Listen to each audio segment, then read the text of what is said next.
Jonathan Isaac coming off injury. I always forget what his injury is because he has like so ACL. many ACL injury. Coming off injury. Before the injury, he was one of the best defensive players in the NBA. Can play off ball, on ball, can rim protect. He's just amazing. Okiki coming into his own. He's really good. You got Mo Bamba, who, like you said, he hasn't shown much, but he's still really young. So he still has the opportunity with a new head coach to show something different. Wendell Carter Jr., new environment, new surroundings, new coach. Where do you see this front court fitting with now Wagner? Like, where do you see this front court looking like with this new season coming up? You want to take a look? Yeah, I mean, with the season coming up, as far as where he can fit, I mean, you have to put him. Obviously, you're putting him power forward, right? You're putting him at the power forward spot, and you're putting him behind Ji. You're putting him behind Jonathan Isaac and Chuma in that situation, right? So I think he'll fit, but I mean, like Joel said, I don't think either that Wagner's going to be an all-star by any means. I think he's going to be a guy that's going to make everybody's job easier on the court. He's going to do the little things. He's a winner, like you said, which usually means that they've got a lot of grit, that they're, going to hustle. They're going to make those, game-winning plays for you. So I think that he'll also be able to kind of learn. You're behind a guy like Ji and a guy like Chuma who is progressing nicely. I mean, especially defensively. And so Wagner's just going to come in and just kind of fit where he needs to. And I'm not really concerned about, how he's going to fit into the rotation, because to be honest with y'all, the Magic have 14 guys right now who all have a case for playing minutes. I mean, you've got a deep roster right now that that's another thing. I would love to answer the rotation and the rotation question correctly and the best I can, but I have no idea. With the new coach coming in, we don't know how he views these guys. Jonathan and I joke, if Steve Clifford was still there, Michael Carter Williams might be starting a point guard or shooting guard this year. 100%. So, but that's not even going to happen. I'm hoping not. That's not even going to even have a chance of happening now that Jamal Mosley's in the building and we don't have Cliff's bias towards MCW. So yeah, I'm not real concerned about where Franz fits in the roster. Not any more than I am anybody else, because I really don't know who is going to fit there. And real quick, Jonathan, before I, defer to you here too, the Magic have, the roster so far, you got Gary Harris, who people seem to forget about because the Magic made a trade for him.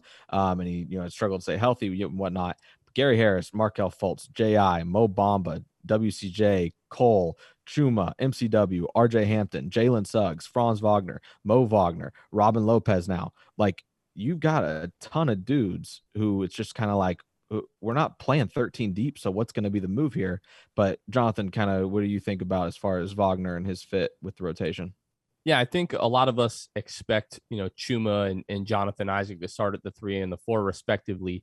Mo Wagner, I think a lot of us, probably agree he's either going to be, the backup 3 or the backup 4.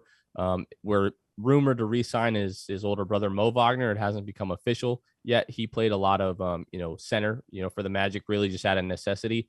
You talk about Wendell Carter's health, but Wendell Carter was out with like some type of like corneal abrasion or something like that. Yep. So Mo Wagner was like our starting center for like, the last 10 games of the season or something like that. But yeah, it's really up in the air.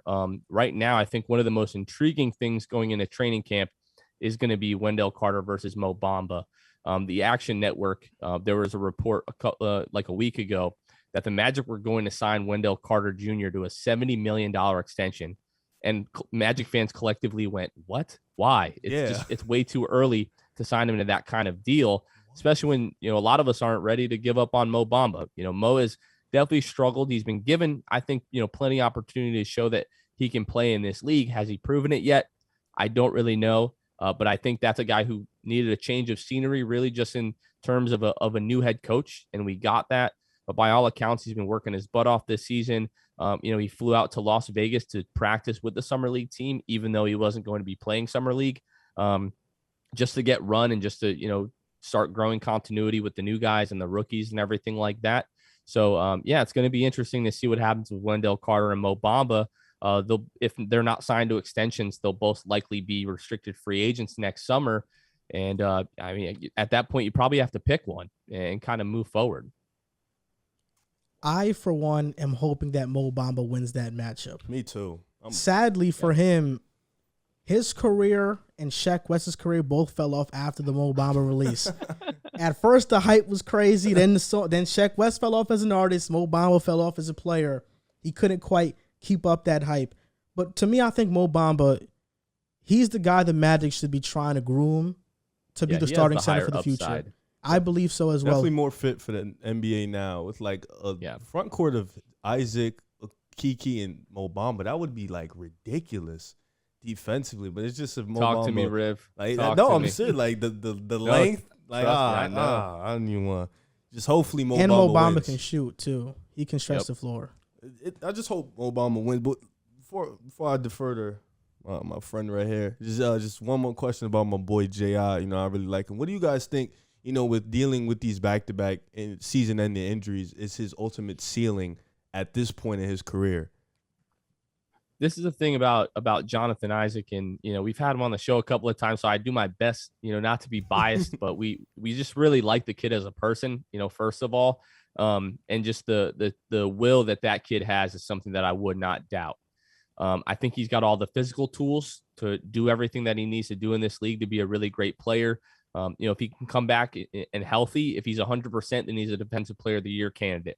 If he comes back, even if he's 75, 80% of the defender he was, he's still an all NBA defender. Like, the kid is just that good. We saw a couple flashes when he came back in the bubble just right before the ACL tear, where like everything was happening. Like he was, Euro step layups, getting to the rim whenever he wanted, knocking down corner threes, pull up elbow jumpers, had all the offense going. He's had a whole year now where basically the only thing he's been able to do is shoot jumpers, rehabbing the ACL. In one of our first summer league games, Jeff Weltman was interviewed during the game and was, just talking about Jonathan Isaac and his rehab. And he went out of his way. And Jeff Weltman is a very, very secretive guy when it comes to players' rehabs and how players are doing. He doesn't like to put expectations on guys, but he went out of his way to say Jonathan's jumper looks very good.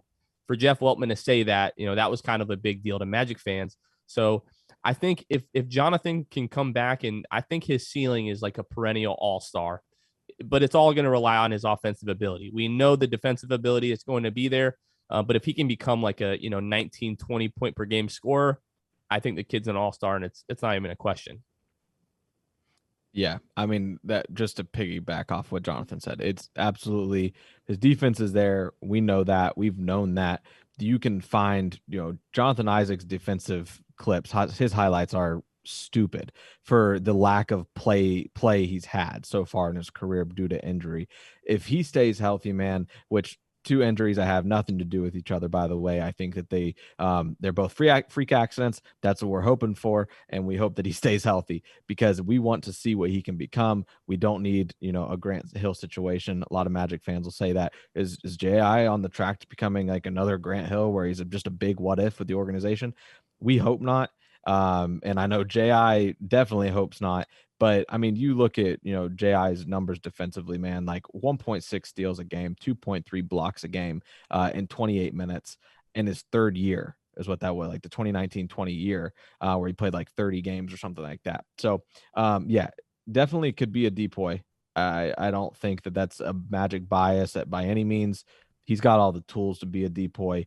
He just needs to put together offensively, which he looked like he was, like Jonathan was saying, prior to his ACL injury in the bubble.